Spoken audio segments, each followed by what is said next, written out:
Hello beautiful babes out there. Welcome back to my channel It's Makeover Time. I hope you all are well and safe at your home. आज के इस video में मैं आपसे share करने वाली हूँ मेरा DIY हेयर पैक और हेयर मास्क, जो कि मैं आई थिंक रेगुलर बेसिस पे यूज़ कर सकती हूँ वंस इन अ वीक. सो मेरा वीकली हेयर केयर रूटीन है ये. एंड लास्ट व्लॉग में मुझे एक रिक्वेस्ट आया था कि please share your hair care routine और सीक्रेट. आपके हेयर काफ़ी ज़्यादा शाइनी लग रहे हैं. सो जो भी मैं हेयर पैक यूज़ करती हूँ वीकली वो मैं आपसे शेयर करूँगी. बट जो मेरा मोस्ट फेवरेट है वो मैं आज आपसे शेयर करने वाली हूँ, जिसके इफेक्ट आपने देखे थे व्लॉग में. तो मेरा हेयर टाइप है ड्राई एंड फ्रिजी है मेरे हेयर, एंड कर्ली और वेवी भी है, जिसकी वजह से इन्हें टैंगल फ्री करना मुझे बहुत ज़्यादा प्रॉब्लमेटिक लगता है. सो ये DIY हेयर पैक मैं काफ़ी टाइम से यूज़ कर रही हूँ और काफ़ी अच्छी तरह से वर्क करता है. ये 100% इफेक्टिव है. आप डेफिनेटली ट्राई कीजिएगा, आपको भी पसंद आएगा. And this is suitable for all hair type. चाहे आपके हेयर नॉर्मल हो बट आपके हेयर एंड जो होते हैं वो थोड़े से ड्राई एंड फ्रिजी होते हैं, तो भी अगर आपके ऑयली हेयर हो, ऑयली स्कैल्प हो, जैसे कि आप शैम्पू करते हो तो बट नेक्स्ट डे ही आपके हेयर काफ़ी ज़्यादा ऑयली स्टिकी चिपचिपे से लगने लगते हैं, उनके लिए भी अगर ड्राई है लाइक मी तो भी हर हेयर टाइप के लिए सूटेबल है. सबसे पहले हम लेंगे कर्ड. 1 कप के अराउंड मैंने यहाँ पे कर्ड लिया है. आप अपनी नीड या हेयर लेंथ के अकॉर्डिंग ले सकते हैं. अपने हेयर लेंथ के साथ साथ इस हेयर पैक को स्कैल्प पर भी अप्लाई करना है. आपके अगर हेयर है नॉर्मल या ऑयली तो आप ले सकते हैं coconut oil 1 teaspoon.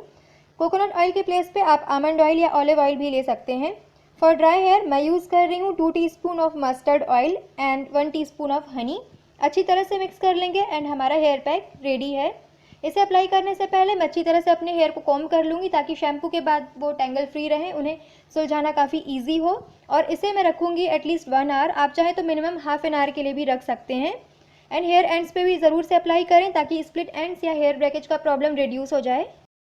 First and की इंग्रेडिएंट है वो है कर्ड, जो कि एंटीबैक्टीरियल प्रॉपर्टी वाला होता है. हेल्प करता है डैंड्रफ को नेचुरली रिड्यूस करने में एंड इचीनेस से भी ये हमको फ्री करता है.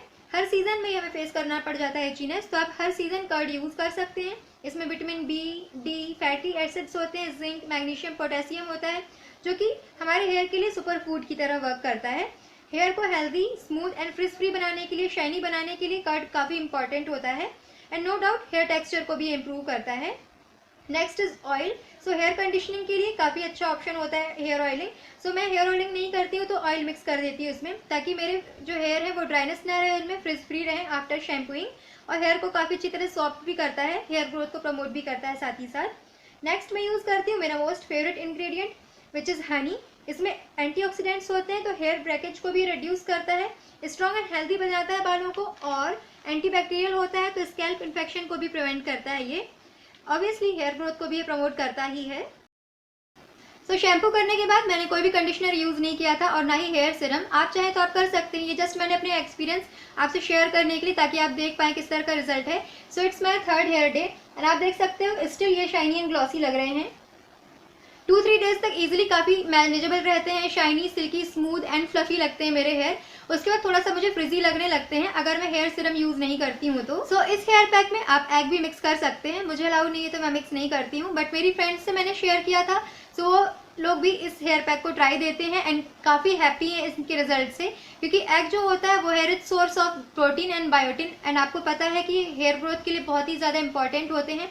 काफ़ी अच्छी तरह से हेयर ग्रोथ को ही प्रमोट करेंगे. एक्स्ट्रा शाइन ऐड कर देते हैं आपके बालों में. काफ़ी अच्छा स्ट्रेंथ आपके बालों को प्रोवाइड करते हैं, तो आपके बाल जो होते हैं वो रूट से ही मजबूत बनते हैं. हेयर फॉल को ये कम कर देता है एंड शाइनी तो बहुत ही ज़्यादा बनाता है. आपके हेयर काफ़ी ज़्यादा स्ट्रॉन्ग भी हो जाते हैं एंड डीप कंडीशनिंग भी करता है. तो हेयर ब्रेकेज का जो प्रॉब्लम होता है, जो फ्रिज होता है, तो उसको भी कंट्रोल करता है काफ़ी अच्छी तरह से. तो मैं तो आपको हाईली रिकमेंड करूँगी, अगर आपको एग से कोई प्रॉब्लम नहीं है तो एग को हेयर केयर रूटीन में ज़रूर शामिल करें. Okay, so that's it for today's video. Thank you so much for watching. I hope आपको ये वीडियो पसंद आया होगा और हेल्पफुल लगा होगा. अगर पसंद आए तो मेरे चैनल को सब्सक्राइब जरूर कीजिएगा. बेल आइकन को भी हिट कर दीजिएगा ताकि जो भी वीडियोस अपलोड करूँगी उनकी नोटिफिकेशंस आपको प्रॉपर्ली मिलती रहेंगी. कोई भी वीडियो मेरा आपसे मिस नहीं होगा. एंड अगर आप ये हेयर पैक ट्राई करते हैं तो डेफिनेटली अपने एक्सपीरियंस मुझे कमेंट बॉक्स में ज़रूर शेयर कीजिएगा. मुझे काफ़ी अच्छा लगेगा आप लोगों से सुन के. आप चाहें तो मुझे मेरे सोशल मीडियाज़ पर भी फॉलो कर सकते हैं. उनकी लिंक्स मैंने डिस्क्रिप्शन बॉक्स में मेंशन कर दी है. अगर आपको ये हेयर पैक हेल्पफुल लगे तो इसे अपनी फ्रेंड्स एंड फैमिली के साथ शेयर ज़रूर कीजिएगा. So see you in my next video. Till then, bye bye.